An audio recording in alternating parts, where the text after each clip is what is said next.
Hi, I'm meteorologist Ross Whitley, checking out our radar and satellite, and it's pretty active. We've had light rain across the area all day today and even picking up on some heavier precipitation, but this is actually just mixed precipitation in the cloud that is pinging back as heavier rain.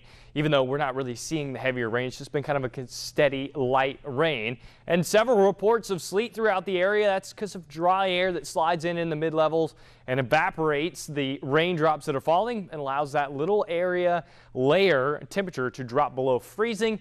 So those raindrops refreeze and then it mixes in and falls as sleet and rain. No accumulation tonight. We'll still see some sleet mixing in some areas overnight tonight and early tomorrow morning, then changing back over to plain old rain. 36 degrees out there and rain, cloudy, rain returning as we go throughout the day tomorrow. Yes, sleet can mix in. 36 though, it'll be melting at the surface, so anything that does fall quickly melting, just kind of weird to see. As we go through the day tomorrow, a couple of showers, otherwise mostly cloudy, and then the rain will return as we get into the evening and probably mixing with or changing to snow as we go into the overnight hours. And then as we get into the early morning hours on Friday, with our temperature dropping below freezing, if we do have enough moisture left over tomorrow night and we get some snowfall, it could accumulate on the elevated surfaces, the grass and the trees, but not the roadways. We're not going to have any kind of impacts on your road,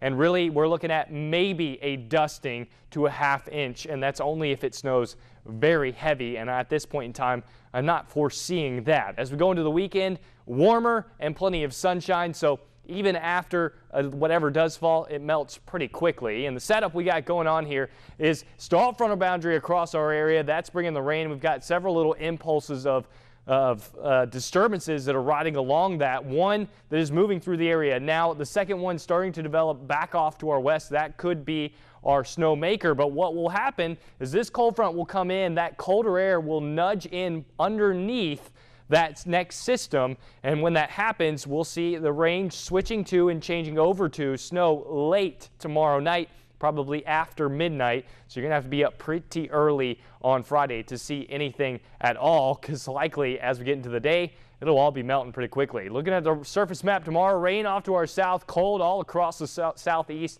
and the next disturbance moving in. Overnight tonight, 36 degrees, rain and sleet mixing in. For the day tomorrow, 49, and of course we'll be watching very closely and fine-tuning the forecast for you for tomorrow night, checking out our extended forecast. A little wintry mix to start off Friday, otherwise temperatures coming back up into the 50s by next week. That's